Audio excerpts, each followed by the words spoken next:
I'm Trakwon Harris. I attend the Benjamin School. I'm in 10th grade. I play basketball, football, and track. All right, so our thought for today is up on the board. Obviously, it's very self-explanatory. In a world where you can be anything, be kind. My name is Priola, and I teach math here at the Benjamin School. I have pre-calculus, college algebra, and geometry. Trakwon's in my geometry class this year, and he's also in my advisory. Trakwon is a quiet, sweet soul.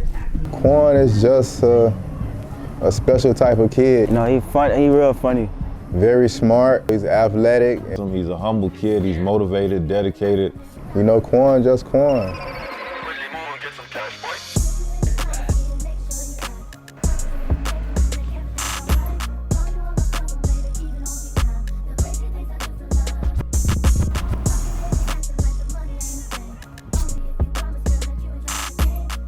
That's it.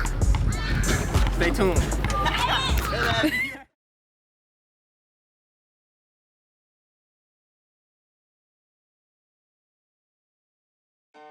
Dreadhead Quan, that's the first Quan I met. Dreadhead Quan was the bad Quan. Dreadhead Quan was the Quan that used to be bad, like the little kid Quan.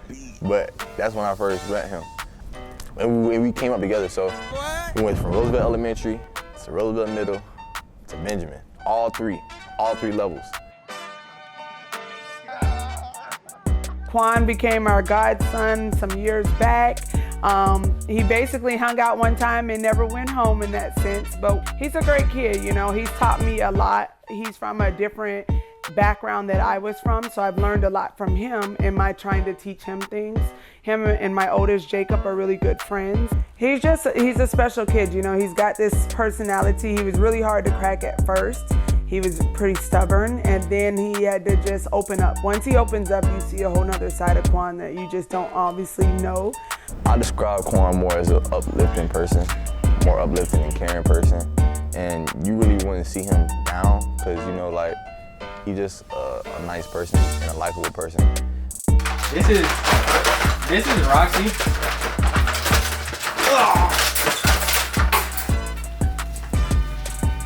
This is Roxy. She's a Chihuahua. Feisty one too. Hey.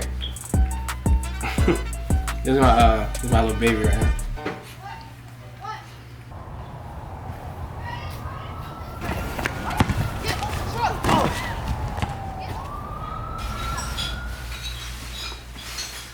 This is all my brothers right here. Yes, sir. These are my two brothers right here. And there's more pictures of them right here. And then that's just me and my mama, her boys. She was a big impact in my life. She made my lunch. She picked out my clothes. She bought me everything I wanted. Anything I wanted, she would get it for me. Both of us coached at the city of West Palm Beach for basketball, and then our boys started playing together when they were about 6 or 7. She was just always a sweet person, kind heart, so helpful to everyone, and she was a comedian. She always kept us laughing and joking. She would definitely roast the kids, which was always something pretty funny to hear, especially Quan. Say we're in a basketball game, you airball a shot. She used to get on you the whole time. Like, she wouldn't get off of you the whole day. It would just be her just calling you trash. You airball, oh my God. She used to play basketball back in high school, and she was always the best player, so she just got that top dog mentality, so she expect us to have it like that. So when you airball, she on you the whole time, and it don't stop. I think traveling was probably the worst thing. She would do this on the sideline. It used to be the worst. She used to always do that.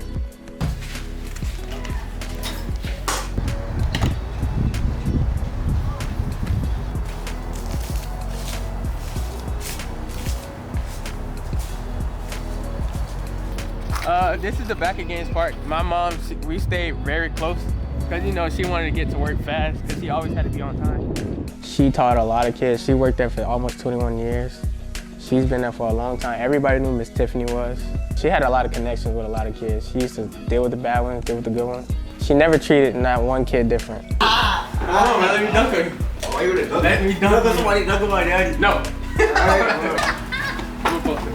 Oh, okay. Hey, look.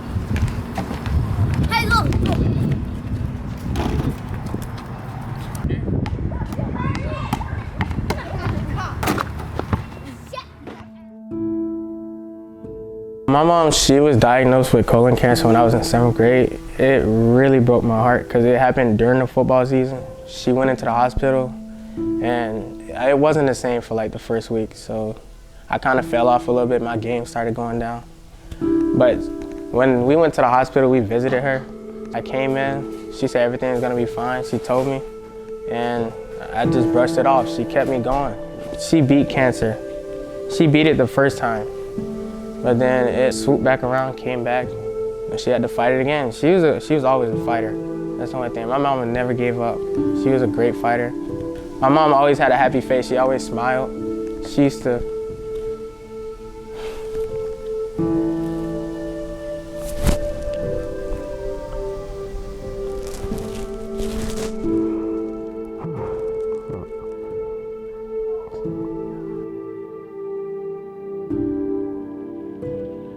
She wanted to see us open our presents on Christmas. So we were trying to get her to go to the doctor, but she didn't want to go because she wanted to see us open our presents on Christmas Day. Christmas morning, my mom, she was rushed to the hospital. It was around 6 o'clock. We was told that our heart stopped. Around like 7:30, they told us that her heart, it started beating again. So I was perfectly fine. I went into my room, I opened my presents, stuff like that. We was right here. The Christmas tree was here, we was opening our presents. And then, like an hour later, they told us that our heart stopped again. And it never started beating again. And then she was reported dead around 9 o'clock in the morning. You know, everybody, we had our cries, we hugged each other. A whole bunch of people came to my house. All of our friends, our family came through.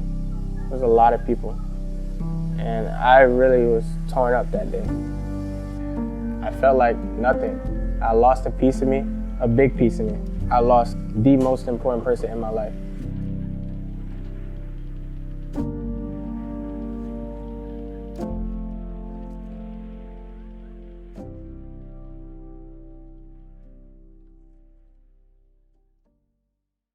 I met Trakwon his freshman year, my senior year, through football. And he's just always been like a little brother to me since like the first time we met. You know, like the brotherhood and just like the bond. You know, him being a young guy and me being one of the leaders of the team and seeing him break out and just having such a great year. We just kind of formed a relationship through there. Sat down, we were at dinner and something was weighing heavy on him, you know, and he brought up Trakwon and his mother passing away and we were just shocked. I just felt like there was another way we could help out. Just because I've always seen him as a little brother. I thought about starting a GoFundMe page, but it was just to, you know, collect some money maybe to help with school supplies, backpacks, clothes, food, you know, stuff for the year, essentials. My family donated first, you know, just to get it kicked off, and if that would have been it, then that would have been it. But the Benjamin community and all of Palm Beach, you know, people who didn't even know Trakwon and barely even knew me, you know, just kind of chipped in and kind of stacked up, and I was not expecting everyone to be so involved, and it just shows the sense of community that Benjamin embodies and just Palm Beach County as a whole.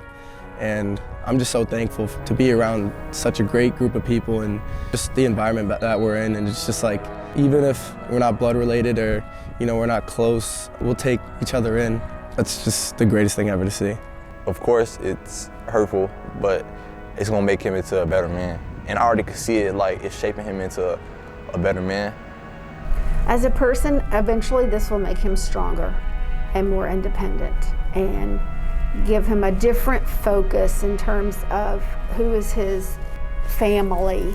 I know that he's a hard worker. I know that his situation in life is going to cause him to be that much better because he's fighting for so much more than everyday people have to. But I know that whatever he does in life, he's going to change the world. Just from his life experiences, I know he'll pay it forward and do that for others. Hopefully Trakwon stays dedicated, which I know he will, in the classroom and on the field. You know, I feel like he'll just be successful, go to college, set an example for his younger siblings and show them, you know, the road's tough, but tough people last, you know, tough times don't.